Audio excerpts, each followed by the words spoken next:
Ganjar Capres dan Prabowo Cawapres akan lebih berpotensi menang, bahkan tak ada lawan pun yang sepadan. Adalah pengamat politik dari UIN Syarif Hidayatullah Adi Praitno menilai Prabowo Subianto dan Ganjar Pranowo berpotensi menang jika berduet pada pemilu presiden atau pilpres di 2024. Namun ketimbang Prabowo Ganjar, peluang kemenangan disebut lebih besar jika menempatkan Ganjar sebagai calon presiden atau capres, sedangkan Prabowo Subianto sebagai calon wakil presiden atau cawapres. Prediksi ini bukan tanpa alasan. Menurut survei berbagai lembaga, Ganjar Pranowo mengantongi elektabilitas kandidat capres tertinggi dengan angka elektoral tembus 30%. Gubernur Jawa Tengah itu berhasil menggeser posisi Prabowo yang elektabilitasnya kini berada di urutan kedua, berbalapan dengan mantan Gubernur DKI Jakarta Anies Baswedan. Tak hanya itu, PDIP partai yang menaungi Ganjar Pranowo merupakan parpol pemenangan pemilu 2 kali berturut-turut. Pada pemilu 2019 yang lalu, partai pimpinan Megawati Soekarno Putri itu mengantongi 27.053.961 suara atau 19,33% suara.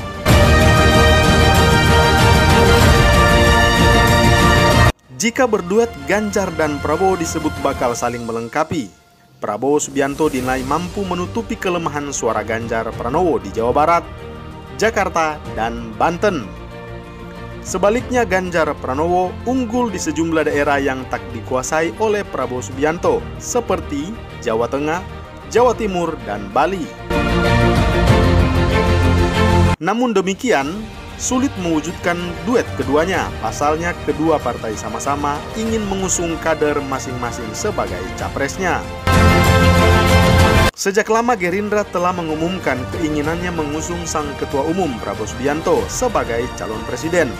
Buat Gerindra, Prabowo Subianto adalah capres harga mati. Oleh karenanya, menduetkan Prabowo dengan politisi PDIP Ganjar Pranowo pada pemilu mendatang terbilang mustahil. Adapun wacana duet Prabowo Ganjar datang dari elit Gerindra, yaitu Wakil Ketua Dewan Pembina Partai Gerindra, Hasyim Jojo Hadikusumo, mengatakan partainya berpeluang mendukung Ganjar Pranowo pada Pilpres 2024. Menurut Hasyim, sudah selayaknya Prabowo Subianto menempati kursi capres dan Ganjar Pranowo di posisi cawapres. Menurutnya Prabowo lebih berpengalaman dari Ganjar. Ya, saya kira terbuka kalau Pak Ganjar mau ikut Pak Prabowo dengan catatan ya Pak Prabowo calon presiden. Saya kira sudah tidak mungkin lah kalau Pak Prabowo calon wakil presiden. Menanggapi usulan tersebut, Sekretaris Jenderal atau Sekjen PDIP Hasto Kristianto menegaskan bahwa partainya mendorong kader internal untuk maju sebagai capres. Sebagai partai pemenang pemilu, PDIP enggan hanya memajukan kadernya di posisi calon RI 2. Dari PDI Perjuangan sebagai partai pemenang pemilu dengan kepercayaan rakyat 2 kali berturut-turut, tentu saja kami akan mengusung calon presiden. Dan inilah sebagai konsekuensi dari keputusan Kongres kelima pada tahun 2019 yang lalu.